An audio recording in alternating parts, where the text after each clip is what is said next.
কৃষ্ণ জয় জগৎগুৰু শ্ৰীমন্ত শংকৰ হে গুৰু সমস্ত আইমাতৃ সমস্ত আপোনালোকৰ তিনিদিনীয়া ভাগৱত অনুষ্ঠানৰ আজি যি দ্বিতীয় দিন সেয়ে আমি দ্বিতীয় দিনৰ দিনাৰ আপোনালোকৰ মাজত এই আসন অলংকৃত কৰিছোঁ। ইতিমধ্যে ভাগৱতৰ দ্বিতীয় স্কন্ধৰ যি ভাগৱত মহাধৰ্ম আমাৰ বান্ধৱ হৰেশ্বৰ পাঠকপ্ৰভুজনে সুন্দৰভাৱে বিশ্লেষণ কৰি গৈছে। তেখেতৰ লগতে সহযোগ কৰি আমি পদবন্ধে আলোচনা কৰিব বিচাৰিছোঁ। ইতিমধ্যে পৰীক্ষিত মহাৰাজে যেতিয়া শশাগৰা পৃথিৱীৰ ৰজা আছিল সেই সময়ত তেওঁ মৃগৰা কৰিবলৈ গৈ তেওঁ যি ঋষিক অপমান কৰিলে, অৰ্থাৎ পিন্ধাব লাগিছিল যিজন ঋষিক ফুলৰ মালা তেওঁ পিন্ধালে সৰ্পমালা। সেই শ্ৰমিকৰ এনে অৱস্থা কৰাৰ বাবে শ্ৰমিকৰ পুত্ৰ শৃংগীয়ে যি অভিশাপ দিলে যে 7 দিনত যিজন ৰজাই মোৰ পিতৃক এই মৰা সাপ গলত আঁৰি দিছিল তেওঁক জীয়া সাপ হৈ তক্ষকে দংশন কৰক। তেতিয়া এই খবৰটি যেতিয়াৰ শ্ৰমিকৰ শিষ্যক পঠিয়াই পৰীক্ষিতক জনোৱা হৈছিল লগে লগে তেওঁ এখন সভা আহ্বান কৰিছিল আৰু সেই সভাত বিভিন্ন ঋষিক বিভিন্ন প্ৰশ্ন কৰাত বিভিন্নজনে বিভিন্ন উত্তৰ প্ৰদান কৰিলে। ইতিমধ্যে উল্লেখিত হৈ গৈছে যে কোনোজন ঋষিৰ প্ৰশ্নৰ উত্তৰত পৰীক্ষিতে সন্তুষ্ট হোৱা নাছিল আৰু সেনে সময়তে খুব গুৰুদেৱ আগমন ঘটিছিল। ইতিমধ্যে খুব গুৰুদেৱক যি প্ৰশ্ন কৰিছিল যে হে গুৰুদেৱ মৃত্যুমুখী মানুহৰ কৰ্তব্য কি, তেতিয়া সেই পৰীক্ষিতৰ প্ৰশ্ন শুনি খুব গুৰুদেৱে উত্তৰ দিবলৈ আগবাঢ়িছে।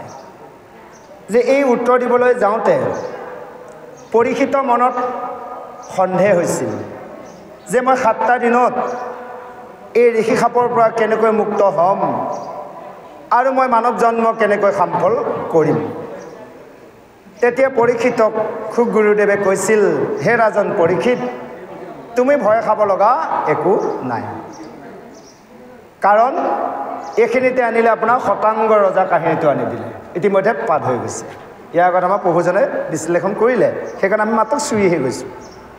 তেতিয়া কৈছিল যে হে ৰাজন পৰীক্ষিত, তুমি শুনা, এই যে তুমি শশাগৰা পৃথিৱীৰ ৰজা, তোমাৰ দৰে এই শশাগৰা পৃথিৱীৰ এজন ৰজা আছিল, নাম শতাংগ। তেওঁ মহাপৰাক্ৰমী ৰজা আছিল। যেতিয়াৰ দেৱসমূহে দৈত্যসমূহৰ লগত যুদ্ধত পৰাজয় হয় সেই সময়ত এই পৃথিৱীৰ ৰজা শতাংগক ইন্দ্ৰই আহ্বান কৰিছিল আৰু এই ৰজাই স্বৰ্গলৈ গৈ সেই দেৱসমূহৰ হৈ দৈত্যসকলৰ লগত যুদ্ধ কৰি ইন্দ্ৰ অমৰাৱতী ৰাজ্যখন সুৰক্ষিত কৰি ৰাখিছিল। যেতিয়া বহুদিন থকাৰ পিছত সেই ইন্দ্ৰই কৈছিল, হে ৰজা শতাংগৰ, তুমি আমাক যথেষ্ট সহায় কৰিলা, তোমাৰ বাবে আজি আমাৰ এই ইন্দ্ৰ অৰ্থাৎ অমৰাৱতী ৰাজ্যখন সুৰক্ষিত হৈ আছে, গতিকে তোমাক কি দি সহায় কৰিব পাৰোঁ তুমি কোৱা, যে তোমাক কি লাগে আমাৰ দেৱসমূহৰ পৰা লোৱা। তেতিয়া সেই সময়ত শতাংগই কৈছিল সেই গুৰু বৃহস্পতিক যে হে গুৰুদেৱ, হে দেৱগুৰু বৃহস্পতি দেৱ, যে তুমি কি কৰা, মোৰ আয়ুসটো চাই দিয়া।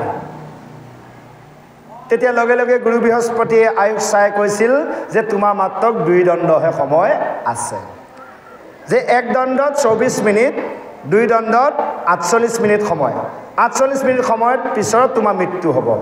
তেতিয়া লগে লগে শতাংগই কৈছিল ইন্দ্ৰক, হে দেৱৰাজ ইন্দ্ৰ, তুমি মোক মুক্তি দিয়া।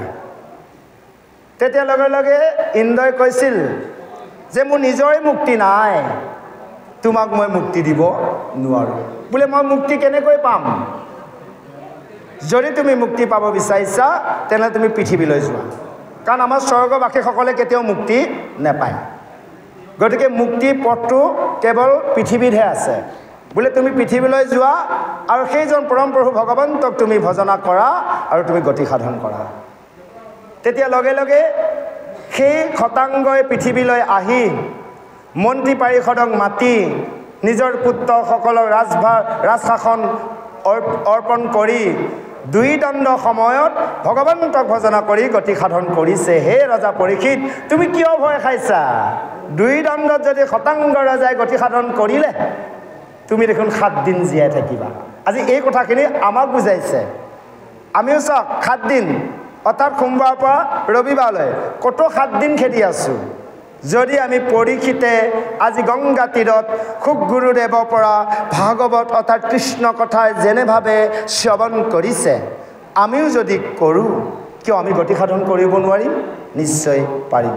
এই কথাখিনিকে আজি সুন্দৰভাৱে কৈছে যে তুমি 7 দিন জীয়াই থাকিবা, তুমি কিয় চিন্তা কৰিছা? এহি বুলি কহিলা ধাৰণাৰ যুগমুনি, যাক কহি আছে হৰি ব্ৰহ্মাত আপুনি। যে এনেভাৱে সেই শুক গুৰুদেৱে সেই ব্ৰহ্মাৰ পৰা যি ভাগৱত অৰ্থাৎ কৃষ্ণ কথাৰ শ্ৰৱণ কৰিছিল সেই কথাখিনি ক'বলৈ আগবাঢ়িছে। কৈছে সংসাৰৰ তাৰণ পথ আছে অসংখ্যাত, অনেক বিঘিনি তাতো দুষ্ক সাক্ষাৎ। যে সংসাৰ তৰণৰ উপায় অনেক আছে। কেনেকৈ আছে?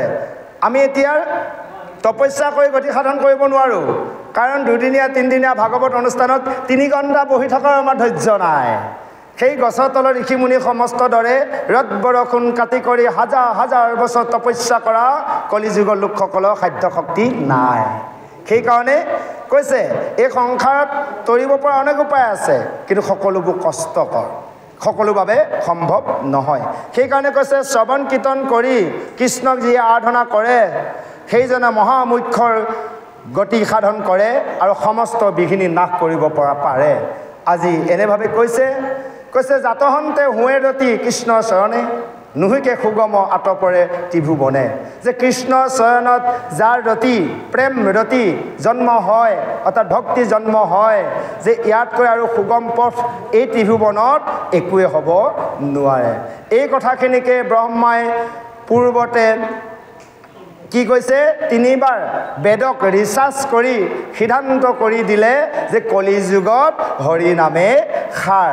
সেই কৈছে বেদত বিচাৰি এহি মানে পাইলা সাৰ, পূৰ্বত ব্ৰহ্মাই একচিতে 3 বাৰ ৰিচাৰ্চ কৰিছে যে এইটো সিদ্ধান্ত কলি যুগত যদি শ্ৰৱণ কীৰ্তন দিয়া যায় তৰিব পাৰিব নে নোৱাৰিব, ইয়াক ৰিচাৰ্চ কৰি সিদ্ধান্ত কৰি দি দিছে। সেইকাৰণে শ্ৰৱণ কীৰ্তন কৰাই হৈছে সুগম ভক্তি, আৰু অকণমান সময়তে গোবিন্দ অৰ্থাৎ পৰম প্ৰভু ভগৱন্তৰ প্ৰতি প্ৰেম ভক্তি জাগ্ৰত হয়। এই কথাখিনি জানি মহাযত্নে কৃষ্ণক সকলো সময়তে সকলোজনে কৃষ্ণৰ গুণৰ নাম শ্ৰৱণ কীৰ্তন কৰি অন্য কথাবোৰ আমি বাদ দি শুদ্ধ হৈ কেৱল এই মায়াৰ সংসাৰ পৰা তৰিব পৰা যাব যদি কৃষ্ণৰ প্ৰভু ভগৱন্তৰ চৰণত আমি শৰণাপন্ন হওঁ। আহক ইয়াৰ পিছত আৰু সুন্দৰ পদে আগবাঢ়িছে, আমি শ্ৰৱণ কৰোঁ। জয় কৃষ্ণ।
ৰতি জয় কৃষ্ণ।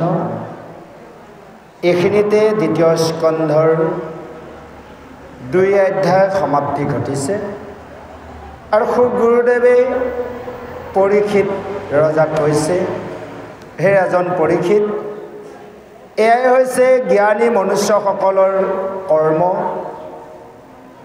সেইসকলে কেৱল কৃষ্ণক কেৱল কথাৰ শ্ৰৱণ কীৰ্তন কৰে আৰু কৃষ্ণ কথাত যি ফল পোৱা যায় সেয়াৰ হৈছে দেৱতাসকলক পূজাৰ কৰিলে যি ফল পায় তাতো অধিক ফল পোৱা যায় কেৱল কৃষ্ণৰ কথাৰ শ্ৰৱণ কীৰ্তন কৰিলে। সেইকাৰণে আমি কৃষ্ণ কথাৰ শ্ৰৱণ কীৰ্তন কৰিলেও নহ'ব, আমি কাৰবাক মন এক কৰিব লাগিব। যে আমি বিভিন্নজনে ভকত সংগত সাধু সংগত থাকোঁ, কিন্তু আমাৰ মনটো নাথাকে। আটাইতকৈ দুজন হৈছে আমাৰ মন। সেই মনক আমি নিয়মত লগাই ৰাখিব পাৰিব লাগিব। যে সেইকাৰণে কৈছে যে এনেভাৱে যদি আমি কৃষ্ণক ভজনা কৰোঁ তেনেহ'লে আমি ফল পাম। সদায় আমি সাধু সংগ কৰোঁ, কিন্তু ঘৰখনত বা নিজৰ শৰীৰত নিজৰ বিভিন্ন সমস্যাত পৰিব লগা হয়। ইয়াৰ অৰ্থ হৈছে আমি যেনেভাৱে কৃষ্ণক ভজিব লাগে, যেনেভাৱে সাধু সংগ কৰিব লাগে, আমি তেনেভাৱে কৰিব পৰা নাই। সেইকাৰণে আমি যিকণ সময় ভগৱন্তৰ গুণনাম শ্ৰৱণ কীৰ্তন কৰিম, আমি শ্ৰদ্ধাৰ সহকাৰে কৰিব লাগিব। যে দেৱতা পূজাৰ কথা কৈছে, অজ্ঞানীসকলেহে দেৱতা পূজা কৰে, কিন্তু জ্ঞানীসকলে দেৱতা পূজা নকৰে। যে বেয়া পাব নালাগে, কাৰণ ভাগৱতে কৈছে, আমি কোৱা নাই, আমি কিন্তু দেৱতা পূজা নকৰোঁ। কাৰণ কিয় কৈছে, দেৱতাক যদি পূজা কৰা যায় আমি মনুষ্যৰ জন্ম সাম্বল কৰিব নোৱাৰিম, কিন্তু সেইকাৰণে আমি দেৱ পূজা এৰিব লাগিব। যে আমাৰ ভকতসকলে দেৱতা পূজা নকৰে, কিন্তু আমি 14জন দেৱতাক পূজা কৰি আছোঁ। এই 14জন দেৱতাক কিন্তু আমি পূজা কৰা এৰিব লাগিব। অৰ্থাৎ বাহ্যিকত আমি যিমান দেৱতা আছে পূজা নকৰিব পাৰোঁ, নিজৰ লগত থকা 14জন দেৱতাক পূজা কৰি আছোঁ। মুখে খোৱাৰ জুতি বিচাৰি আছোঁ, চকুৰে ভাল বেয়াৰ ওখ চাপ দেখি আছোঁ, হাতে বিভিন্ন বিষয় কৰ্মত জীৱৰো বধ কৰিছোঁ।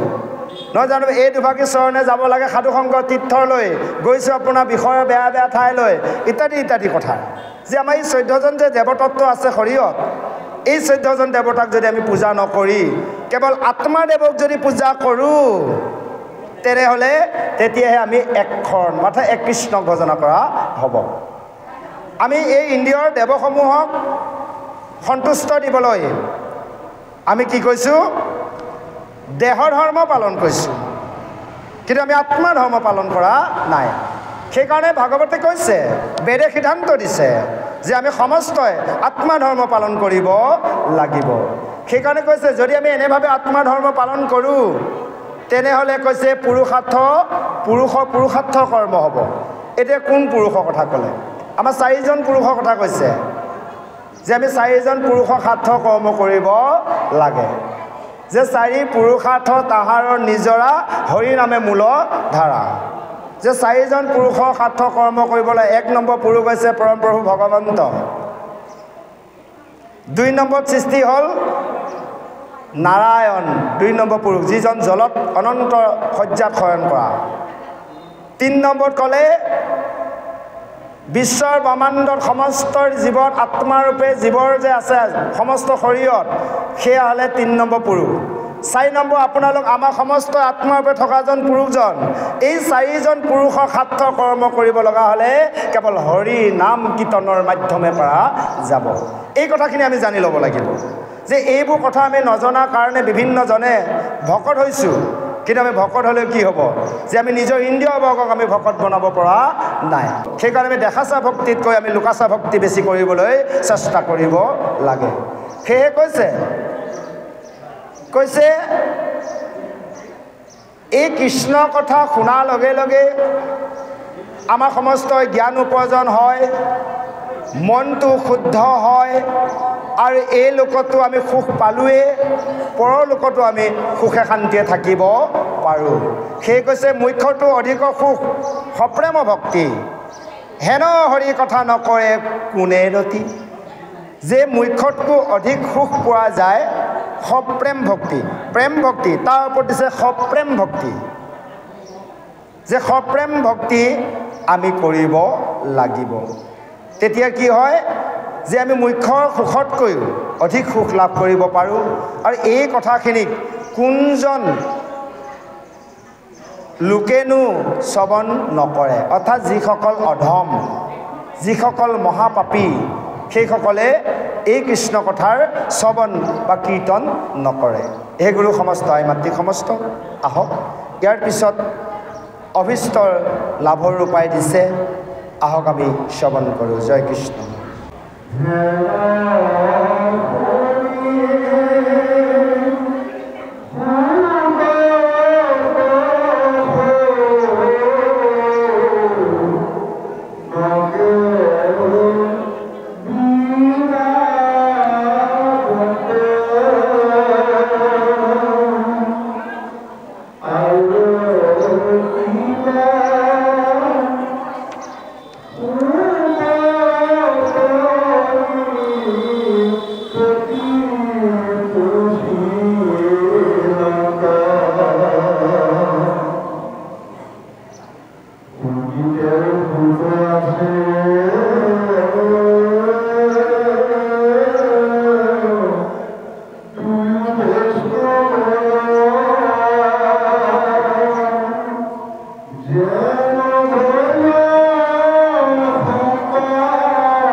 ঐ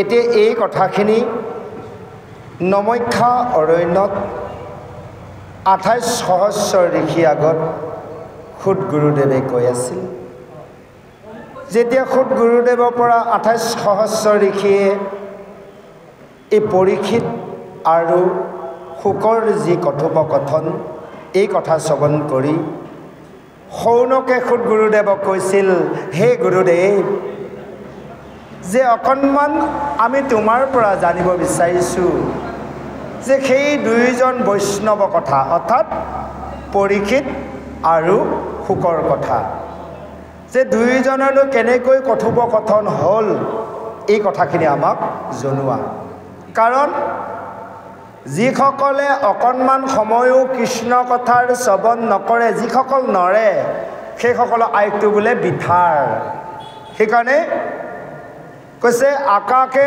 সঞ্চৰে ৰবি অৰ্থ যেন বায়ু সূৰ্যৰ লগত হৰয় সমস্তৰ জগত আয়ু একখন শুনে মাত্ৰ যিটো কৃষ্ণ কথা তাৰৰ বিনে আনৰ জীৱন যায় বিথা গতিকে ৰাতিপুৱা সূৰ্য উদয় হোৱাৰ পৰা সন্ধিয়াৰ সূৰ্য অস্তৰ যোৱালৈ এই দিনটোৰ ভিতৰত যিসকল লোকে এবাৰো কৃষ্ণ কথা শুনা নাই কৃষ্ণক স্মৰণ কৰা নাই সেইসকলৰ আয়ুটো বিথাৰ এতিয়া যিসকলে কৃষ্ণ কথাৰ শুনিছে বা গাইছে সেইসকলৰ আয়ুটোহে কিন্তু সঠিক সেইকাৰণে আমি মানুহে বিভিন্নজনে বিভিন্নজনৰ ওচৰত গৌৰৱ কৰা যায় বোলে আমি তোমাতকৈ মই বয়সত বহুত ডাঙৰ যে তোমাতকৈ আমি বহুত ডাঙৰ হওক পৰম আয়ুস অনুসাৰে ডাঙৰ হওক কিন্তু জ্ঞানৰ অনুসাৰে কিমান ডাঙৰ সেইটো আমি বিবেচনা কৰিব লাগে বিভিন্ন সমাজত দেখোঁ বয়সত যদি কোনোবা এজন সৰু তেওঁক সৰু বুলিয়ে গণ্য নকৰে ডাঙৰজনক যিকণ সন্মান কৰে সৰুজনকো কৰিব লাগিব কাৰণ কিয় কাৰণ তেওঁ আমি পৰম আয়ুসটো চাই লাভ নাই আমি পৰম আয়ুসটো লৈ গৌৰৱ কৰি লাভ নাই ভকত হয় ভগৱন্তক ভজনা কৰি কিমান ভকত হ'ব পাৰিছোঁ কেইবছৰ হৈছে ভক্তি কৰা ইয়াকহে আমি পৰম আয়ুস অনুসাৰে গণনা কৰিব লাগিব বাকীবোৰ আমি বিঠাই খেদি আছোঁ গতিকে আমাৰো এই 8 বছৰ ৰানিং আমাৰ বয়স 5 বছৰ আমি ভাগৱত পাঠ কৰিলোঁ 3 বছৰ চলি আছে এই ভাগলৈ অহা যা হওক যে এনেভাৱে আমি বয়স গণনা কৰিব লাগিব কিন্তু আমি পৰম আয়ুস অনুসাৰে বয়স গণনা কৰি আমাৰ লাভ নাই সেইকেইটা দিনত যদি মৃত্যু হ'লোহেঁতেন আমি নৰকলৈ যাব লাগিলহেঁতেন এতিয়া যদি আমি মৃত্যু হওঁ আমাৰ বিশ্বাস আছে আমাৰ এতিয়া যদি আত্মা যাব লগা হয় পৰম প্ৰভু স্থান বৈকুণ্ঠলৈ যাব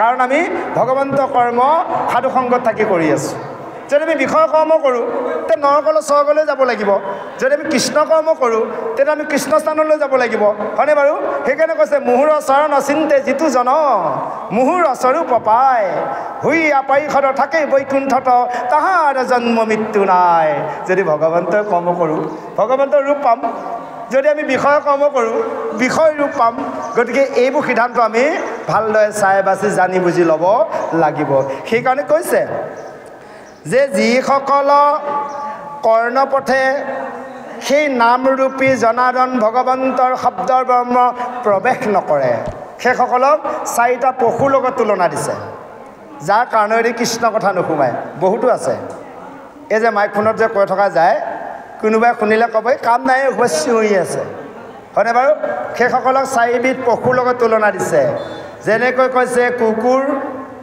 আৰু কৈছে শুকৰ গাহৰি আকৌ উট আৰু গাধৰ 4টা পশুৰ লগত তুলনা দিছে কৈছে জাৰ কৰ্ণ পথক নগৈল দামোদৰ কুকুৰ অসদি খসিটো নিদয় পামৰ বিশ্ৰামুত ভুঞ্জে যেন অধম শোকে উঠে যেন কণ্টক চুবাই আতি মৰে যে চাওক তিনিটা আৰু এটা দিছে কৈছে যেন গাধে ব্যাধে তাক বহি মৰে ভাৰ এহি চাৰি গোটা পশু পতন্ত তাৰ যে চাৰিটা পশুৰ তুলনা দিছে যদিহে আমি কৃষ্ণ কথাৰ শ্ৰদ্ধা সহকাৰে কৰ্ণপথে আমি হৃদয়ত প্ৰৱেশ নকৰাওঁ কাৰণ আমি আমাৰ মনটো বিষয়ত থাকি লেতেৰা হয় তাক আমি পৰিষ্কাৰ কৰিব লাগিব কেৱল ভগৱন্তৰ নামে সেই নাম আমি কৰ্ণপথেহে কিন্তু প্ৰৱেশ কৰাব লাগিব সেই কৈছে যে এনেভাৱে কৈছে যিসকলে হৰি গুণৰ নাম নেগায় বা হৰি কথা নকয় সেইসকলৰ জিভাখন বোলে বেঙৰ জিভা ই আমাৰ সহস্ৰ নাম বৃত্তান্তত দিয়া আছে আপোনালোকে পাইছে সহস্ৰ নাম বৃত্তান্তত সুন্দৰভাৱে দিছে যে আমাৰ এই যে জিভাখন দিলে ভাল বেয়া বস্তু জুতি ল'বলৈ আমাক বা ভাল বেয়া কথা ক'বলৈ কাৰোবাক গালি পাৰিবলৈ এই জিভাখন দিয়া নাই এই জিভাই কেৱল কৃষ্ণ নাম গাব দিছে কাৰোবাক পাৰিলে দুটি ভাল উপদেশ দিব দিছে ভাল জ্ঞান দিব দিছে যদি এইখন জিভাই কাৰোবাক ভাল জ্ঞান দিয়া নাই ভাল বাক্য কৰা নাই যদি কৃষ্ণ গুণনাম কীৰ্তন কৰা নাই তেনেহ'লে আমাৰ প্ৰত্যেকৰ জিভাখন বেঙৰ জিভা বুলি কৈছে একো কাম নাই কৈছে এখন বেঙৰ জিভা আকৌ কৈছে এই যে আমাৰ খি অৰ্থাৎ খি যে দিলে এই খিয়ে যদি আমি ভগৱন্তৰ চৰণত অৰ্থাৎ ভকতৰ চৰণত যদি ক্ষণত হ'ব পৰা নাই তেনেহ'লে এই এডাল মস্ত ভাহে লৈ আছোঁ বোলে একো কাম নাই এইডালো একো কাম নাই আমাৰ মানুহে কয় যে এইটো মগজুত একোৱেই নাই বুলি কয় হয়নে বাৰু গতিকে আমি মগজুত কি ৰাখিব লাগিব ভাল বস্তু ৰাখিব লাগিব সেইকাৰণে কৈছে যাৰসীয়ে নকৰে কৃষ্ণক নমস্কাৰ কিৰীতি যুগল মাথা ভাৰ ভৰিলা তাৰ এইডাল এডাল ভাহে লৈ আছোঁ যদি ভাল মগজুত ভাল জ্ঞান ভাল কথা ভাল বুজাৰ বিবেচনা যদি শক্তি আমাৰ নাই গতিকে আমি ইয়াত এনেই ভাড়ালৈ থাকি লাভ নাই আমি ভাল বস্তু ৰাখিব লাগিব হয়নে বাৰু ভাল বস্তু আমি ভালদৰে যত্ন কৰি ৰাখিব লাগিব সেয়েহে কৈছে যে আমাক এই ভাগকো দিলে এটাৰ মানে ভাৰ লোৱা বুলি যে সেই গুৰু সমস্ত আই মাতৃ সমস্ত আহক ইয়াৰ পিছত সেই সহস্ৰ নামৰ বৃত্তান্তৰ আমাৰ যে চৰণ হাত কি কি কামত লগাব দিছে ইয়াৰ পিছৰ পদত সুন্দৰভাৱে দিয়া আছে আহক আমি শ্ৰৱণ কৰোঁ জয় কৃষ্ণ কৃষ্ণ পদ তুলসীৰ নলৈলে প্ৰধান কাহন্ত নিশ্বাস সিটো ভাথিৰ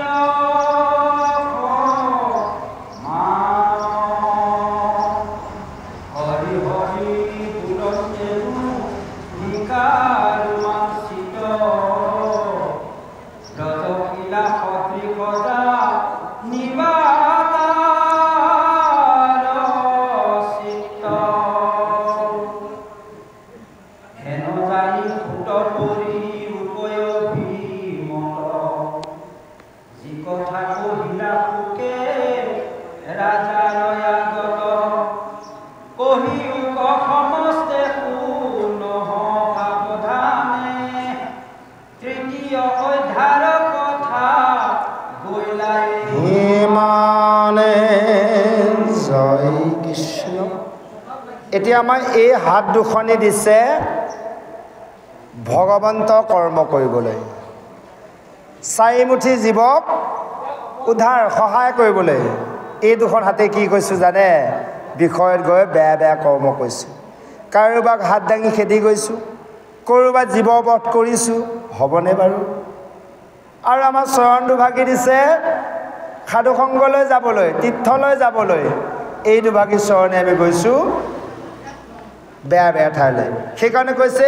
সেই দুভাগী চৰণ বৃক্ষৰ শিপাৰ দৰে যেনেকৈ বৃক্ষজোপা একে ঠাইতে থাকে লৰচৰ হ'ব নোৱাৰে তদনুৰূপ যদি এই দুভাগী চৰণে সাধুসংগলৈ যাব নোৱাৰোঁ য'ত হৰি কথা শ্ৰৱণ কীৰ্তন হয় তালৈ যাব নোৱাৰোঁ তেনেহ'লে বৃক্ষৰ লগত তুলনা দিছে যে আমি এইবোৰ জন্ম অতিক্ৰম কৰি আহিছোঁ যদি এতিয়াও এনেভাৱে কৰ্ম কৰোঁ পুনৰ সেইবোৰ জন্ম আকৌ ল'ব লাগিব সেইকাৰণে কৈছে আৰু যদি আমি চকুকেইটা থাকি এই চকুৰে যদি আমি সমস্ত জীৱক চাৰিমুঠি জীৱক আমি ঈশ্বৰ জ্ঞান কৰিব পৰা নাই যেনেকৈ ময়াৰ চকু কৈছে কি জানে এই যে ময়াৰ পাখিত যে থাকে চক্ৰকেইটা যে বুজি পাইছে নহয় সেয়া চকুহে বুলি কৈছে আমাৰ এয়া কিন্তু আমাৰ চকু নহয় সেইকেইটা কৈছে উল্লেখিত কৈছে কৃষ্ণৰ মূৰ্তিক যিটো নেদেখে অধম তাৰ চকু সৈমকে ময়াৰ চকাৰ সম যে ময়া পাখিত থকা চক্ৰকেইটাৰ দৰে আমাৰ আপোনালোক চকু হ'ব যদি আমি এই চকুৰে ভগৱন্তক সমভাৱে দৰ্শন কৰিব পৰা নাই যে আমি সমস্ত জনকে ঈশ্বৰ মূৰ্তি দেখিব লাগিব সেইকাৰণে কৈছে ভকতৰ পদৰেণু নলৱে যিজন জীৱন্তে হ'ব সিটো মৃতক সমান যদি এই সাধুসংগলৈ আহি ভকতৰ চৰণৰেণু আমি ক্ষত ল'ব নোৱাৰোঁ তেনে এটা মহাশৰ দৰে আমাক তুলনা কৰিছে আমাৰ বহুতো আছে চাব ডাঙৰ ডাঙৰ ভকত কেইজনমান আহে আহিলে আজি ইমান মহান ভক্ত বহি আছে ইয়াত সেৱাই নকৰে সমাজৰ আখাই ভকতবোৰ আৰু ডাইৰেক্ট আসনখন ল'ব আপোনালোকে লক্ষ্য কৰিলে দেখিব কিছু কিছু জাগাত ডাইৰেক্ট আসন ল'ব আমি বিভিন্নজন ব্যাখ্যা গুৰু পাঠক গুৰুকো দেখোঁ আহিব ইমান ব্ৰহ্ম সমাজত সেৱা নল'লে ডাইৰেক্ট আসন ল'ব আৰু ভাগৱত কৰিব এইটো কেনেকৈ হ'ব শাস্ত্ৰই কৈছে দেৱটো তীৰ্থতকৈ ভকতে খেব ভকতক ভজিলে গোচৰ কৰ্মজ যদি ভকতক ভজনা নকৰে ভগৱন্তক ভজি কি পাব হয়নে বাৰু আমি ভগৱন্তৰ দুখৰ পৰা বাচিব বিচাৰোঁ ভকতৰ দুখৰ পৰা কিয় বাচিব নিবিচাৰোঁ নৱম স্কন্ধ দিয়া আছে অমৃত ৰজা কাহিনী হয়নে বাৰু যেতিয়া দুবাষাই অভিশাপ দিবলৈ গ'ল যাইলে বিপদত পৰিছিল ভগৱন্তৰ চক্ৰ ওলাই আহিছিল দুবাষাক বধ কৰিবলৈ অন্তিম সময়ত স্বৰ্গমত্য পাতাল দৌৰিও ৰক্ষা পোৱা নাছিল বিষ্ণু ওচৰত যোৱাৰ লগে লগে কৈছিল বোলে শুনা মই তোমাক বাচাব নোৱাৰিম বোলে প্ৰভু কিয় তোমাৰহে অস্ত্ৰ বোলে শুনা এয়া অস্ত্ৰ মোৰ বাবে নহয় মোৰ ভক্তসকলৰ বাবে গতিকে তুমি যাৰ ওচৰত দুখ লগাইছা তেওঁৰ ওচৰত যোৱা তেওঁ যদি তোমাক ক্ষমা কৰে মোৰ অস্ত্ৰই তোমাক একো নকৰে যে এই সাধাৰণ সাধাৰণ কথাবোৰ আমি ভকতসকলে বুজি নলওঁ যদি এই কথাখিনি আমি জানো বুজোঁ ভকতক কেতিয়াও ওখ চাপৰ দেখিব নালাগে সমৰভাৱে সকলোকে দেখিব লাগিব আজি আপোনালোকে আমাক ব্যাখ্যা কৰিব মাতিল বুলিয়ে যে আমি কিবা ডাঙৰ নেকি কেতিয়াও হ'ব নোৱাৰোঁ আপোনালোকৰ চৰণৰ তলত ঠাই নোপোৱা সামান্য ধূলিকণা আমি কেৱল আমি আজি ভাগ্যৱন্ত নিজকে উপলব্ধি কৰিছোঁ আপোনালোক সমস্তে আমাক মাতি এই আসনত দি আপোনালোকক সেৱা কৰা সুবিধাকণ দিয়াৰ বাবে আপোনালোকৰ ঋণ আমি পৰিশোধ কৰিব নোৱাৰোঁ যে সেই গুৰু সমস্ত মাতৃ সমস্তৰ সেই কৈছে যিজনে এনেভাৱে ভকতৰ চৰণৰেণু ক্ষত নলয় সেইজন কৈছে এটা মৰাশৰ সেই মৃতকৰ শৰটো কিবা কাম আছে একো কাম নাই অৰ্থহীন সেইকাৰণে কৈছে কৃষ্ণৰ পদ তুলসী নলয় লেখ জ্ঞান সেয়া কৈছে বোলে সেই নাক দুটাৰ এটা কমাৰ ভাটাৰ দৰে কেৱল চলি আছে অহা যোৱাৰ একো কাম নাই কমাৰ ভাটাটো মাৰি আছে যে হঠাৎ টানি থাকিলে আপোনাৰ ধোঁৱা ওলা হাৱাটো লৈ থাকে তদ্ৰূপ আমাৰ নাককেইটা যদি আমি তুলসী জ্ঞান ল'ব পৰা নাই সেইকাৰণে আমি তুলসী জ্ঞান ল'ব লাগিব নাকত আকৌ কৈছে হৰি হৰি বোলন্তে নুহুকে ৰোমাঞ্চিত বজ্ৰশিলা সদৃশ জানিবা তাৰ চিত চিত শব্দ অৰ্থ হৈছে হৃদয় যদি আমি কৃষ্ণ ৰাম হৰি গোপাল গোবিন্দ যাদৱ মাধৱ কৰোঁতে যদি আমাৰ হৃদয় দৰ্বিত নহয় শৰীৰ ৰোমাঞ্চিত নহয় সেইখন হৃদয় কৈছে বজ্ৰৰ শিলৰ দৰে কঠিন চাবচোন বহুতো লোক আছে ভগৱন্ত গুণনামত শৰীৰ ৰোমাঞ্চিত আৰু হৃদয় কেতিয়াও দৰ্বিত নহয় সেইকাৰণে আমি এইবোৰ অনুসৰণ কৰিব লাগিব যাৰ ভগৱন্তৰ প্ৰভুৰ প্ৰতি প্ৰেম জাগ্ৰত হ'ল যাৰ ভকতৰ প্ৰতি প্ৰেম ভক্তি জাগ্ৰত হ'ল সেইজন সদায় ভকত বুলিলে কেৱল আকুল ব্যাকুল হৈ থাকে সেয়ে কৈছে হেন জানি খুট পুৰীক অভিমত এই কথা কহিলা সুকে ৰাজাৰ আগত যে হে সৌনক প্ৰমুখ্যে আঠাই জিজি ৰেখি মুনিসকলক আজি খুদ গুৰুদেৱে কৈছে যে এই কথাখিনিয়ে কেৱল ৰজাৰ পৰিষুতে খুব গুৰুদেৱক সুধিছিলে আৰু এইখিনিতে তৃতীয়ৰ অধ্যায় অৰ্থাৎ দ্বিতীয় স্কন্ধৰ ৩য় অধ্যায় সমাপ্তি ঘটিছে। সেই গুৰু সমস্ত আই মাতৃ সমস্তৰ এইখিনিতে সৃষ্টি বৰ্ণনা অকণমান মংগলাচৰণ আৰম্ভ হৈছে একলম পদে। ইয়াৰ পিছতে সৃষ্টি পাতনি আৰম্ভ হ'ব। আমি সেই সৃষ্টি পাতনি আৰম্ভ আগমুহূৰ্ততে এই আসনৰ পৰা বিৰতি ল'ম। আহক এতিয়া অকণমান সৃষ্টি পাতনি মংগলাচৰণ পদচন্দে আৰম্ভ হৈছে। প্ৰভুজন কণ্ঠে আমি শ্ৰৱণ কৰোঁ। জয় কৃষ্ণ। সৃষ্টিৰ বৰ্ণনা আৰম্ভ মংগলাচৰণ। পুনা সামাজিক জন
এতিয়া সৃষ্টি বৰ্ণনা আৰম্ভ আৰু মংগলাচৰণ।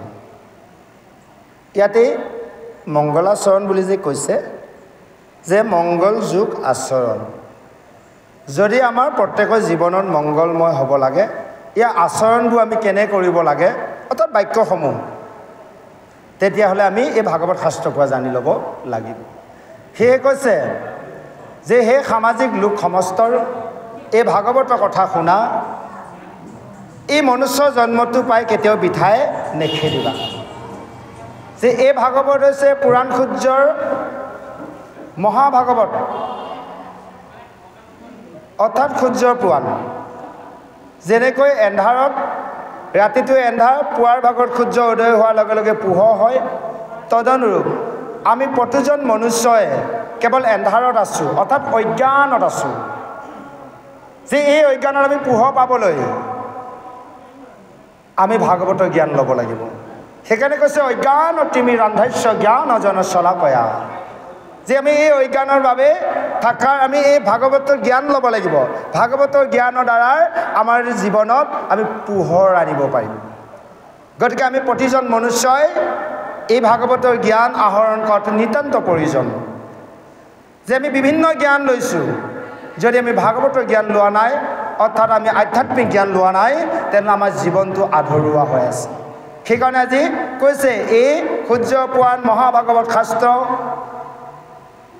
ইয়াত ব্যাসদেৱে এই শাস্ত্ৰ তত্ত্ব কথাৰ প্ৰচাৰ কৰিছে আৰু ইয়াতে পৰমাৰ্থ কথা আছে যে এইখিনি কথাৰ ব্যাসে আজি কৈছে যে মই নাৰদৰ কৃপাতহে মই জানিব পাৰিছোঁ কাৰণ আমি যোৱাকালি পাইছিলোঁ নাৰদৰ উপদেশত ব্যাসে সেই বদৰিকাশ্ৰমত এই ভগৱন্তক আৰাধনা কৰি বাওঁফালে মায়াৰ সোঁফালে ভক্তি মাজত ভগৱন্তক দৰ্শন পাইছিল তাৰপিছতে এই ভাগৱত শাস্ত্ৰৰ ৰচনা কৰিছিল সেইকাৰণে কৈছে মই নাৰদৰ প্ৰসাদত পালোঁ কৃপাত পালোঁ আৰু মোৰ পৰা এই মহামুনি সুখে জানিলে আৰু বিদুৰে এই কথা জানে কি নাজানে মই নাজানো যে টিকাভাষ্য চাই মহাবুদ্ধিৰ প্ৰভাৱে কেহুজনে আৰু তত্ত্ব অৰ্থক নাপাৱে টিকাভাষ্য চায়ো বুদ্ধিৰ প্ৰভাৱতো ইয়াৰ তত্ত্ব অৰ্থ কিন্তু বুজি পোৱা নাযায় সেইকাৰণে কৈছে এই বৈকুণ্ঠ শাস্ত্ৰ কৃষ্ণ স্বয়ং মুখৰ বাণী কাৰণ যি সময়ত পদ্মকল্পত নাভি পদ্মৰ পৰাৰ সেই পদ্মকল্পত ব্ৰহ্মাক সৃষ্টি কৰিছিল সেই ব্ৰহ্মাক পৰম প্ৰভু ভগৱন্তই ভাগৱত দিছিল প্ৰথমে আমি তৃতীয় স্কন্ধত পাম যে সেই ভাগৱতেই ব্ৰহ্মাৰ পৰা কোনে পালে নাৰদে পালে নাৰদৰ পৰা কোনে পালে ব্যাসে পালে ব্যাসৰ পৰা শুকে সেই যেতিয়াৰ শুকে পালে পৰীক্ষিত কৰোঁতে আমি তেতিয়াহে পৃথিৱীৰ লোক সমস্তই এই ভাগৱত পাইছোঁ তাৰ আগত আমি পোৱা নাই সেইকাৰণে কৈছে কৃষ্ণ স্বয়ং মুখৰ বাণী ইয়াৰ তত্ত্ব সহজে জনাটো মানে ইমান সহজে জানিব পৰা নাযায় সেইকাৰণে কৈছে যে কৈছে বৈকুণ্ঠ শাস্ত্ৰৰ কৃষ্ণৰ মুখৰ বচন আৰু কি তত্ত্বক জানে যিজন শুদ্ধভাৱে লৈলেকে যিটো কৃষ্ণত শৰণ ভকতি প্ৰসাদে নিৰ্মল হোৱে মন যদি শুদ্ধৰভাৱে যিজনে কৃষ্ণ চৰণত শৰণ লয় এই যে শৰণ শব্দটো আহিল ইয়াতে অকণমান আমাৰ মনলৈ প্ৰশ্ন আহিছে বিভিন্নজনৰ মাজত আলোচনা চলে ভাগৱতে পদে পদে কয় বোলে কৃষ্ণত শৰণ লোৱা এই যদি কৃষ্ণতে শৰণ ল'ব লাগে তে গুৰুতনো কিয় শৰণ ভজন লোৱা যায় নে প্ৰভু প্ৰশ্ন নাহে নেকি বাৰু আহে ভাগৱতে কৈ আছে বাৰে বাৰে যে কৃষ্ণত শৰণ লোৱা আৰু যদি কৃষ্ণতে শৰণ লওঁ গুৰুত শৰণ নল'লেও হয় তে গুৰুত কিয় শৰণ ল'ব লাগে বিভিন্নজনে এনেভাৱে আছে এতিয়াও বহু লোকে এতিয়াও কৃষ্ণত শৰণ নোলোৱাকৈ কি কয় গুৰুত শৰণ নোলোৱাকৈ আছে কাৰণ কৃষ্ণত শৰণ লৈয়ে আছোঁ আকৌ কৃষ্ণৰ নাম গায়ে আছোঁ কৃষ্ণক ভজিয়ে আছোঁ নহ'ব কাৰণ এইটোৱেই কৈছে যে আমাৰ এইটো হ'লে নৰদেহা নৰক এই যে আইসকলৰ গৰ্ভ আমি সকলোৱে গৰ্ভধাৰণ পাইছোঁ সেইখন নৰ এই নৰকৰ পৰা জন্ম হোৱাৰ বাবে নৰ মনুষ্য এই নৰ শব্দটো কাটিবলৈ অৰ্থাৎ এই নৰকৰ পৰা পবিত্ৰ হ'বলৈ আমি গুৰুত শৰণ ল'লোঁ এইটো দেহ শৰণ গুৰুত লোৱাখনটো দেহ শৰণ যে গুৰুত শৰণ লৈ আমি কি কৰিলোঁ এই দেহটো নৰটো কাটি দিলোঁ কি হৈ গ'ল জানে গুৰুত শৰণ লোৱা লৈ বোলে ভকতনী হয়নে বাৰু বাপ আইগৰাকী এই যে মনুষ্য মানুহ শব্দটো কটা গ'ল অৰ্থাৎ আমি গুৰুত শৰণ লোৱাৰ লগে লগে আমাৰ এটা দ্বিতীয় জন্ম হ'ল সেইকাৰণে কৈছে জন্মনা যাতে শূদ্ৰ সংস্কাতে উচ্চতে দ্বিজ বেদ অভ্যাসে ব্ৰহ্ম জানন্তি ইতি ব্ৰাহ্মণ যে আমি কি কৰিলোঁ সংস্কাৰ আমি কি হ'লোঁ দ্বিজ দ্বিতীয় জন্ম দ্বি শব্দ দ্বিতীয় শব্দ জন্ম দ্বিতীয় জন্ম পালোঁ তাৰপৰা কৈছে বেদ অভ্যাসে বিপ্ৰ এয়া বেদ এতিয়া বেদ অভ্যাস কৰিলে বিপ্ৰ যেতিয়া সমস্ত চাৰিমুঠি জীৱক ঈশ্বৰ জ্ঞান কৰিব পাৰিম ব্ৰহ্ম জানন্তি ইতি ব্ৰাহ্মণ এই ব্ৰাহ্মণ তত্ত্ব যেতিয়ালৈ আমি এজন ভকতে নাপাম তেতিয়াহ'লে আমি বৈকুণ্ঠত যাব নোৱাৰিম ইমান সহজ কথা নহয় এই আত্মাক গতি দিয়া সহজ কিন্তু ইমান সহজো নহয় যদি আমি ব্ৰহ্মৰূপে সমস্তজনক দেখিব নোৱাৰোঁ সেইকাৰণে কৈছে যে আমি এই দেহটো কৰিলোঁ কি পবিত্ৰ কৰিলোঁ বহুতে শৰণতে আছে এতিয়াও বহুত লোকে শৰণতে আছে শৰণত তৰণ নাই কাৰণ যদি কৃষ্ণক নভজে তৰিব কেনেকৈ ভজিব লগা হ'লে ভজন ল'ব লাগিব গুৰুৰ পৰা ভজন মন্ত্ৰ নোলোৱাকৈ ভজিলে ভগৱন্ত সন্তুষ্ট নহয় এই যে আমি ভজন মন্ত্ৰ গুৰুৰ পৰা লয় যেতিয়া ভজিম অৰ্থাৎ সেয়াই হৈছে কৃষ্ণ চৰণৰ শৰণ। যি ভজনা কৰা যাব সেয়াই হৈছে কৃষ্ণত শৰণ। আমি গুৰুত শৰণ ল'লোঁ, কৃষ্ণত শৰণ ল'বলৈ আকৌ ভজন ল'ব লাগিব। গুৰুৰ পৰা লোৱা বাক্যইদি আমি ভগৱন্তক ভজিব লাগিব, অৰ্থাৎ সেয়াই হ'ব কৃষ্ণ শৰণ। এই কথাখিনি আমি জানি ল'ব লাগিব। সেইকাৰণে কৈছে যে এনেভাৱে কৈছে যে সকলোৱে শুদ্ধৰভাৱে কৃষ্ণৰ চৰণত শৰণ লোৱা আৰু ভকতি প্ৰসাদত নিৰ্মল মন পবিত্ৰ হ'ব, আৰু মন যেতিয়া পবিত্ৰ হ'ব সেইজনে হ'ব মহাজন, আৰু সেইজনেহে এই ভাগৱতৰ তত্ত্ব কথা জানিব পাৰিব। এয়া ভাগৱত পুৰাণে সিদ্ধান্ত দিছে। সেই গুৰু সমস্ত আই মাতৃ সমস্তৰ আহক আমি শেষৰ পদলৈ আগবাঢ়িছোঁ। জয় কৃষ্ণ।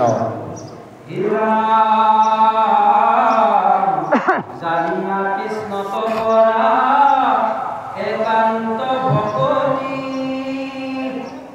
কলি যুগে কৃষ্ণ নাম কীৰ্তনে গতি বিশ্বামিত্ৰ পৰাশৰ আদি মুনিগণ জলবায়ুৰ পত্ৰ মাত্ৰ কৰন্ত ভোজন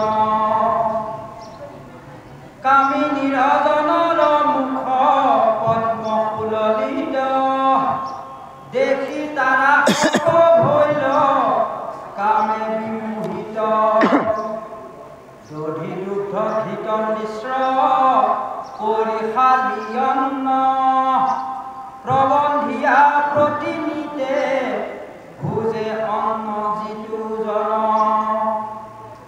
সিওজনে পাৰে যদি ইন্দ্ৰিয় জিত বিন্ধগিৰি পাৰে তেৱে সাগৰ তৰিত ইন্দ্ৰিয় জিনিবাৰ আছে যাৰ মতি সততে কৰিবে যত্ন সন্তৰ সংগতি শ্ৰৱণ কীৰ্তন মাত্ৰ কৰিবে কৃষ্ণৰ ইন্দ্ৰিয় জিনিকে হৈবে কীৰ্তাৰ্থ কিনৰ হেন জানি যতনেতে জীৱান কাম শংকৰে ৰচিলা ডাকি অ বোলাৰ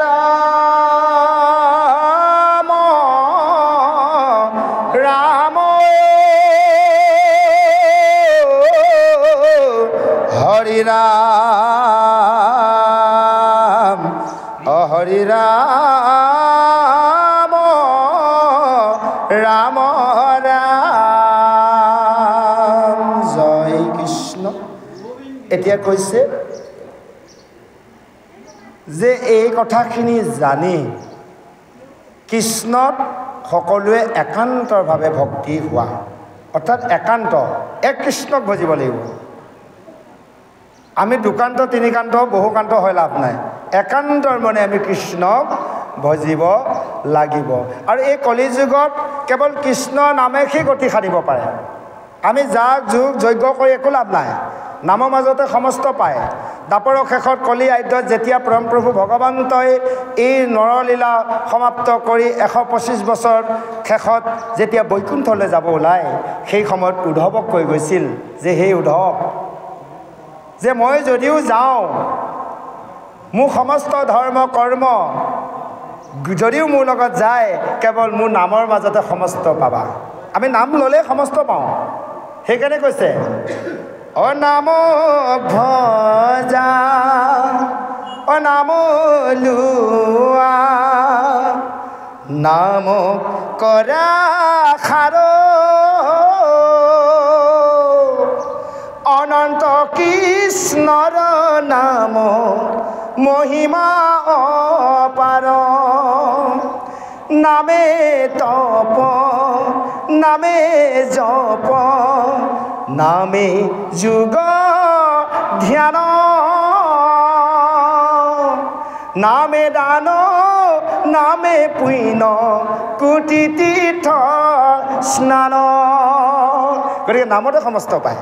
তীৰ্থলৈ যাব নালাগে, তপ কৰিব নালাগে, হয়নে বাৰু? যজ্ঞ কৰিব নালাগে, ধ্যান কৰাৰো প্ৰয়োজন নাই, অকণমান সময় শুদ্ধৰ চিতে মন প্ৰাণ সমস্তৰ ভগৱন্তক নিবেদন কৰি যদি কৃষ্ণ গুণৰ নাম শ্ৰৱণ বা কীৰ্তন কৰা যায় সমস্ত পুণ্য একেলগে পোৱা যায় ইমান সহজ কৰি দিলে কলিযুগৰ লোকসকলৰ বাবে তথাপিতো আমাৰ ধৈৰ্য নাই আমি অধৈৰ্য সেইকাৰণে আমাক বুজাই আছে বাৰে বাৰে ভাগৱতে বেদে আমাক চিঞৰি চিঞৰি কৈ আছে যে তোমালোকে কি কৰা এক শৰণ হোৱা এক কৃষ্ণক এক মনে ভজনা কৰা সেয়াই কৈছে কলিযুগৰ মূল সিদ্ধান্ত সেইকাৰণে কৈছে বিশ্বামিত্ৰ পৰাশৰ আদি মুনিগণ জল বায়ু পত্ৰ মাত্ৰ কৰন্ত ভোজন সেইসকল বিশ্বামিত্ৰ পৰাশ মুনি এইসকলে কেৱল জল আৰু বায়ু ভক্ষণ কৰি হাজাৰ হাজাৰ বছৰ তপস্যা কৰিছিল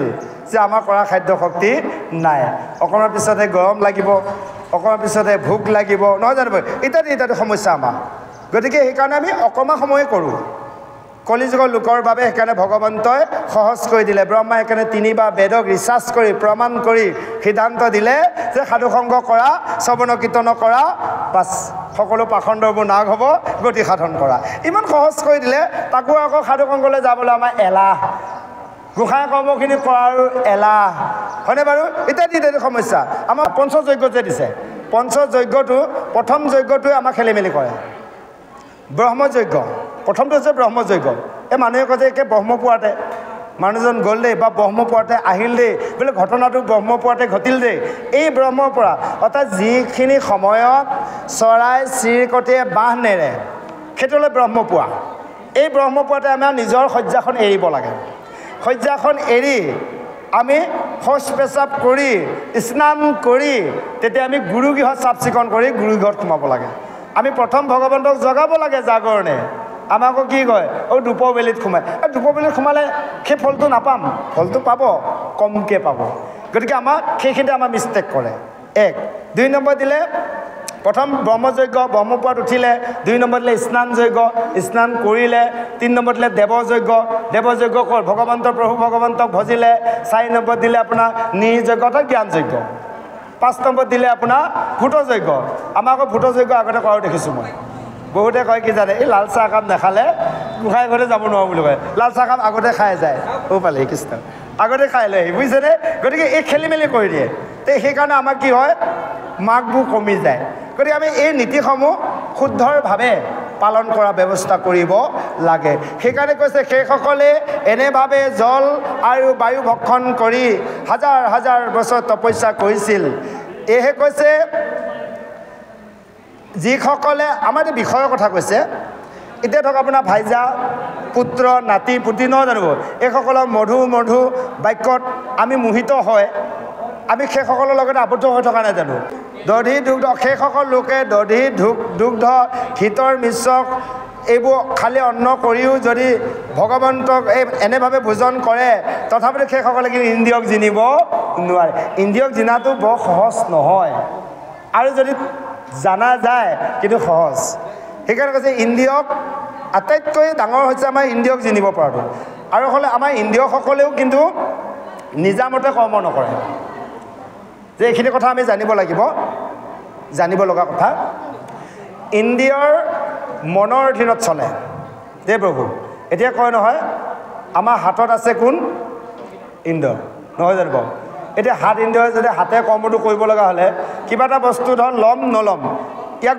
কোনে সিদ্ধান্ত দিব মনে ক'ব মনটোৱে ক'ব বোলে লোৱা আকৌ মনটোৱে ক'ব নলওঁ নল'ম বোলে তেলাহী ভকত গাঁও ভাগৱতলৈ যাম নেযাম মনটোৱে উগুল থুগুল কৰি আছে মনে সিদ্ধান্ত ল'ব নোৱাৰে মনক সিদ্ধান্ত দিব বিবেকে বুদ্ধিটোৱে ক'ব নাই ভকত গাঁও ভাগৱতত যোৱা ভাল হ'ব কাৰণ কিয় ৰিজু প্ৰভু আহিব জগতমণিয়া প্ৰভু আহিব এই আমাৰ লোকেল সভাৰ কি কাম আছে তেওঁলোকৰ পৰা আমি দুটা কথা শিকিব পাৰিম এটা সিদ্ধান্ত আহিল আৰু যদি এই বুদ্ধিয়ে সিদ্ধান্ত দিলে বিবেকৰ সিদ্ধান্ত দিলে বুদ্ধিক বিবেকটো ভাল সিদ্ধান্তৰ কাৰণে আহি গ'ল কিবা এটা শিকিব আৰু বিবেকক পৰিচালনা কৰা আত্মাই জানি ল'ব আত্মাৰ দ্বাৰা বিবেক চলে বিবেকৰ দ্বাৰা বুদ্ধি চলে বুদ্ধিৰ দ্বাৰা মন চলে মনৰ দ্বাৰাহে কিন্তু ইন্দ্ৰিয়সকল চলে আমাৰ যে 10 ইন্দ্ৰিয় আছে মনৰ দ্বাৰা চলে মনটোৱে সিদ্ধান্ত ল'ব নোৱাৰে কৰিম নকৰিম যাম নেযাম খাম নাখাম ভাবি থাকিব সিদ্ধান্ত দিব বুদ্ধিয়ে, বুদ্ধিক সিদ্ধান্ত দিব বিবেকে। যদি বেয়া বুদ্ধি বেয়া সিদ্ধান্ত আহিল তেতিয়া জানিব বেয়া বিবেক আহি গ'ল। আত্মাটো সমৰ্থন কৰিবই, হয়নে বাৰু? এই তেনেভাৱেহে ইন্দ্ৰিয় কৰ্ম কৰে। গতিকে সেইকাৰণে আমি আটাইতকৈ ডাঙৰ হৈছে আমাৰ যিমানবোৰ ভাৱনা সৃষ্টি হয়, ভাৱনা জাগ্ৰত হয়, ভাল বেয়া মনৰ পৰা হয়। গতিকে এই মনটোক আমি প্ৰথমে বান্ধিব পাৰিব লাগিব। আমি ইন্দ্ৰিয় বাদ দিলোঁ, ইন্দ্ৰিয় সমস্ত থাকিবই, এৰি দিব নোৱাৰে। কিন্তু মনক যদি নিয়মত লগাব পৰা যায় তেতিয়াহ'লে ইন্দ্ৰিয় সহজে মানে লাইনত আহিব। গতিকে আমাৰ আটাইতকৈ ডাঙৰ হৈছে আমি মন ইন্দ্ৰিয় ইমান দুৰ্জন। কৈছে মনে ৰজা মনে প্ৰজা মনে বিচাৰে সাত ভাইত যা। ইয়াতে আপুনি বহি আছে, মন ক'ৰবাৰ পৰা ঘূৰি আহিল, গমেই নাপায়, হয়নে বাৰু? এতিয়া এই ইন্দ্ৰিয় যদি কাম কৰিব লগা হয় অকণমান হ'লেও গম পাব, 10জনেও গম পাব। আপুনি যদি কোনোবা এজন উঠি যায় 10জনে দেখিব এজনৰ অকণমান অশান্তি হ'ল, উঠি গ'ল, হয়নে বাৰু? ক'ৰবাত যদি চকু ইফাল সিফাল মাৰি থাকে জানিব এজনৰ ইয়াত মন নাই, দেখিলে। কিন্তু মন ইন্দ্ৰিয় ইমান দুৰ্জন, কোনেও দেখা নাপায় তাক, নিজে নিজে জানে। কিন্তু ভগৱানটোৱে জানে, নিজে জানে। এই ইয়াত যে বহি আছে মনটো ক'ত আছে নিজে জানে, ভগৱানটোৱে জানে। গতিকে এই মন ইন্দ্ৰিয়টোক বান্ধি ল'ব পৰাটো আটাইতকৈ ডাঙৰ কথা। গতিকে এই মনটোৱে আমাৰ দুৰ্জন, এই মনৰ লগতে আমি বিপদত পৰোঁ। মনে আমাক মাৰে, মনে তাৰিব। গতিকে আমি এই মনক সদায় নিয়মত লগাব লাগিব, ভগৱন্তৰ ৰূপ চিন্তা কৰি। এই যে আমি গুৰু কৰ্ম কৰোঁ, গোসাঁই ঘাঁহ কৰ্ম কৰোঁ, যিমান সময় পাৰোঁ ভগৱন্তক মনটো নিবেদন কৰাব লাগিব। মন নিয়মত নালাগে, কিয় নালাগিবি, ক'ত যাবি? যদি আধা ঘণ্টা গোসাঁই ঘাঁহ কৈছিলে 1 ঘণ্টা কৰিব, 1 ঘণ্টাত যদি মন নিয়ম লগা নাই আৰু বঢ়াই যাওক, কৰক, ক'ত যায় মন? লাইনত আহিব, লাইনত আহিব। এনেও চাব আপোনালোকে এটা বস্তু, এজন মানুহে জীৱনত ভাল আৰু বেয়া, এজন বেয়া মানুহে এজন ভাল মানুহে বেয়া হ'বলৈ বেছি সময় নালাগে, বেয়া মানুহজন ভাল হওঁতে বেছি সময় নালাগে। আটাইতকৈ ডাঙৰ কথা হৈছে সংগ আৰু অভ্যাস। সংগ আৰু লাগিব, অভ্যাসো লাগিব। যেনেকৈ আপোনালোকে চাব, কোনোবা এজন মানুহৰ দৰে কথা কোৱাৰ যদি কোনোবা এজনে অভ্যাস কৰে, কেৱল 21 দিন সময় লাগে। 21 দিনত তেওঁ অভ্যাস হৈ যাব, অভ্যাসত আহি যাবগৈ। যে 21 দিনত এজন মানুহে জীৱনটোক পৰিৱৰ্তন কৰিব পাৰে, বাক্য পৰিৱৰ্তন কৰিব পাৰে, খাদ্য পৰিৱৰ্তন কৰিব পাৰে, কৰ্ম পৰিৱৰ্তন কৰিব পাৰে। এই 21 দিন কিন্তু কণ্টিনিউ কৰিব লাগিব 21 দিন। যে সেই গুৰু সমস্ত আই মাতৃ সমস্তৰ এনেভাৱে কৈছে যে ইন্দ্ৰিয়ক জিনিবাৰ আছে যাৰ মতি, সততে কৰিবে যত্ন সন্তৰ সংগতি। যদি ইন্দ্ৰিয়ক জিনিবলৈ মন আছে তেনেহ'লে সদায় মানে খুব সাধুসংগ কৰিব লাগিব। সহজতে আহি আমি সদায় প্ৰতিদিনাখনে যে এই সাধুসংগ কৰিবৰ কাৰণে আৰু এটা ব্যৱস্থা কৰিব লাগিব। যে এনেভাৱে আজি আপোনালোকে বাৰ্ষিক ভাগৱত পাতিলে, প্ৰতিদিনাখনে ভাগৱত এনে সাধুসংগ নাপাবও পাৰে। সেইকাৰণে প্ৰথমে কি কৰিব লাগে, আমি ঘৰখনক প্ৰতিজন সদস্যক সাধু বনাই ল'ব লাগে। যদি প্ৰতিজনে সাধু হয়, প্ৰতিজনক যদি কৃষ্ণ বাক্যই সেৱা কৰা যায়, সাধু দেখোন সদায় পাই আছে দেই গুৰু সমস্ত আই মাতৃ সমস্ত। আমি কিন্তু ব্যৱস্থা কৰিছোঁ আপোনালোকৰ কৃপাত, ভগৱন্ত কৃপাৰ আপোনালোকৰ আশীৰ্বাদত, যে আমি প্ৰতিজন ল'ৰা ছোৱালী আমি সকলোৱে সেৱা কৰোঁ। গোসাঁই ঘৰত আমাক সকলোৱে সেৱা কৰিব, সকলোৱে ঘোষা গাবই লাগিব, এইটো নিতান্ত প্ৰয়োজন, সিদ্ধান্ত, আমাৰ এখন ৰুটিন। যা হওক, এয়া হৈছে সাধুসংগ কৰিব লাগিব, তেতিয়া আমি ইন্দ্ৰিয়ক জিনিব পাৰিম। সেই কৈছে শ্ৰৱণ কীৰ্তন মাত্ৰ কৰিও কৃষ্ণ, ইন্দ্ৰিয়ক জিনি হৈবে কৃতাৰ্থ সি নৰ। যে এনেভাৱে সাধুসংগ কৰি শ্ৰৱণ কীৰ্তন কেৱল কৃষ্ণ কথা কৰিব লাগিব, আমি গ্ৰাম্য কথা শ্ৰৱণ কৰিব নালাগে। তেহে আমি কৃতাৰ্থ হৈ ইন্দ্ৰিয়ক জিনি এই নৰসকলে গতি সাধন কৰিব পাৰিম।